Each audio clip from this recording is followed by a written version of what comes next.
time now to let you guys hear from Keanu Tanavasa. This is, if I recall, if I've done my math right, I have played out every interview that I collected at Big 12 Media Days, and this is the last one, but it might be the most impressive. And I can tell you, having had multiple conversations with Keanu Tanavasa, even when he was at the University of Utah, this is a kid that is, his wisdom belies the fact that he's a 20-something-year-old kid. And I say that as a guy who's in his upper 30s. But the bigger point is, Keanu Tanavasa, extremely thoughtful, but also ultra motivated to come into BYU, and he's already proven to be a leader. He's a captain. He was sent to Big 12 Media Days after transferring to BYU this past offseason. Obviously made headlines with that, and some of the comments he made at Big 12 Media Days in and of themselves made headlines, even though he was completely misquoted. That's beside the point. This is a kid who wants to go out there and have his best season, quite frankly, ever on the gridiron for BYU this fall. And if it all goes according to plan, might be his only season as a BYU Cougar, and he'll explain exactly why that is right now, right here on Locked On Cougars. Is there some weird part of it that you played for Utah last year, now you're playing for BYU, and you're representing BYU at Media Day in a way? I don't know if it's weird. I think it's something that I wish I would have done for Utah, to represent them. But they sent amazing players. Junior was the one that represented us at the time. So I don't think it's weird at all. I'm just grateful to be here and grateful to represent the university that I am part of. What's it been like in terms of your time at BYU so far? Nothing short of what I wanted it to be. Actually, I think it was more than I expected it to be. My development, not just on the field, has been refined by amazing coaches, but my spiritual and mental intellect has been uplifted. I think it's amazing that I get to go to work every day, and be around a group of guys that I think elevate my understanding, my education, and my development just by being themselves. I've talked to Jack and Isaiah here, and they both have pointed to you as coming in and just being a leader right away.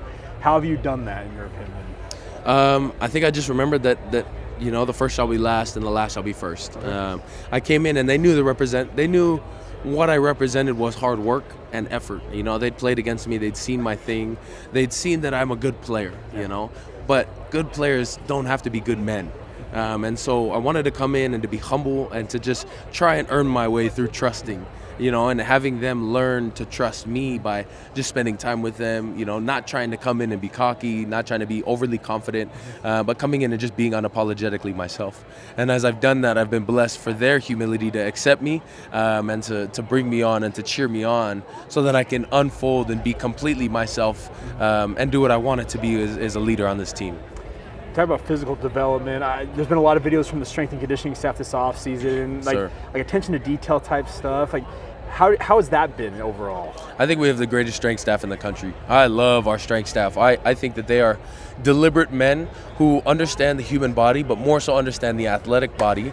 I think they understand what is effective, what is efficient, and what is the way to create a prime football player for when he plays in season.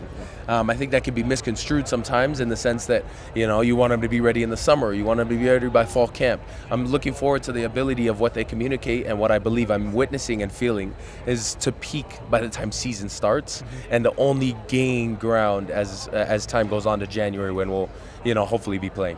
Now, you dealt with some injuries last year. How are you feeling physically now? I feel great now.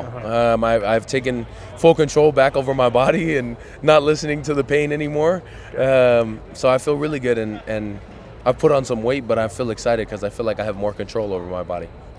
What's your confidence level? This defense, I know you played on the other side last year, speaking of the Utah rivalry, but what's your confidence that this defense at BYU can be better this year than it was a season ago? It was pretty good then. Yeah. I think my confidence level comes from the team unity and a huge part of the player-led team. The accountability that is held between players, the standard that is not shaken, it's put in by the coaches for sure, but it is upheld and lifted by the players. And I think that's what makes a championship team. And so I think they had a great team last year and they started a great spark, but I'm excited to continue to add to that fire that they started and make it even bigger. Yeah, guys like Sione, Puha, Gary Anderson working with you on that defensive line. What's it been like having them work with you? It's amazing. I can't go into detail enough about how amazing Puha is. He was a great player, but he's an even more outstanding coach, in my opinion. His way to not just connect with players, but to understand what's best for them, and ultimately to give them still the agency to choose for themselves. Along with that, Coach Gary Anderson is second to none in this business. Well-educated, but just a down-to-earth man that wants the best for us. And you see that. He comes to work and he gives 100%, and he gives us his all. And so I think I think we have the greatest room in the country because of those men. When it comes to Jay Hill's defense, a lot of it derives from what Kyle Whittingham developed at Utah. Do you feel like you were able to kind of step in right away and understand a lot of the core concepts? Yeah. Coming from the University of Utah, transitioning to BYU was not a hard transition. Different standards, different culture, but the defense is very similar. And so with that, I've been able to transition well and ultimately just not skip a beat. What's your mindset on your future? Like, obviously, you're going to become draft eligible here pretty quick. In fact, you actually are draft eligible technically. Sir. But what's your mindset on your future? My mindset on my future is really whatever God's willing. You know, I put my full faith in Him, and I understand that He has a plan to prosper, and I hope in the future. And I recognize that His ways are better than mine. And so with that, you know, I have dreams and aspirations to represent myself and my family, and even more so Him in the NFL. And if it's His will, then I'll get that opportunity. But, you know, for me, I'm going to work, and the goal is to go into the NFL this next year in the draft, and God willing, it'll work out.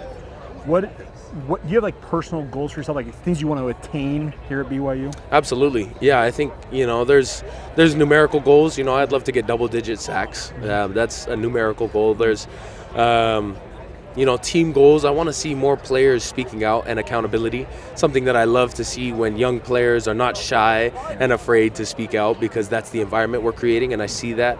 And I think there's goals of winning a ring, you know, winning 2 rings, winning 3 rings by being able to go to national championship and the Rose Bowl and Big 12 and all of those things. So definitely goals.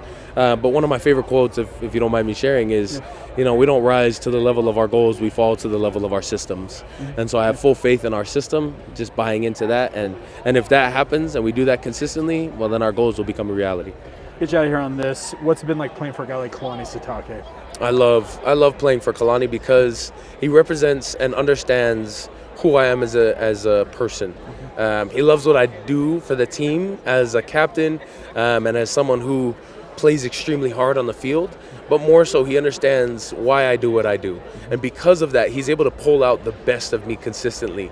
He's able to pull out and motivate the part of me that moves me, not just, you know, when you watch a good movie and you're able to go out and feel like you could do anything. But he's able to do that on a consistent basis because he understands who I am as an individual. And he just has an uplifting spirit. So being a part of that, being under him, is amazing. A big thank you once again to Keanu Tanavasa for taking the time to join us here on the podcast. And I know that may sound disappointing that he's thinking about only one season in a Cougar uniform, but the one thing he's ultimately got to prove is he played in 7 games a season ago, dealt with numerous different injuries, different ailments, and played through a lot of them. I can tell you that much, having had conversations with him while he was at Utah dealing with those ailments. This is a kid who's an absolute warrior when he's on the field, and he's a one-man wrecking crew. He is about as good as they come, and there's a reason why the East-West Shrine Bowl game has him on their 1,000-player watch list. I know it's a lot of people, but he's on that list from BYU. It's because when he's on the field, he's got game-breaking ability, and the biggest thing he's got to prove this year, if it's his only season at BYU, he's got to play in 12, 13, maybe even more of those games. He's got to stay healthy and show that he can be a consistent contributor for BYU football. And as I say often on this podcast, the best ability is availability. And that's what Keanu Tanavasa, I think it's the number one thing he's got to prove this coming season as a member of the BYU football program. And if he does that, I'm telling you, BYU's defense could be absolutely elite this coming year under Jay Hill, because they have not had a defensive tackle of his caliber, quite frankly, since Kairos Tonga, and that was back in 2020. It's been half a decade, crazily enough.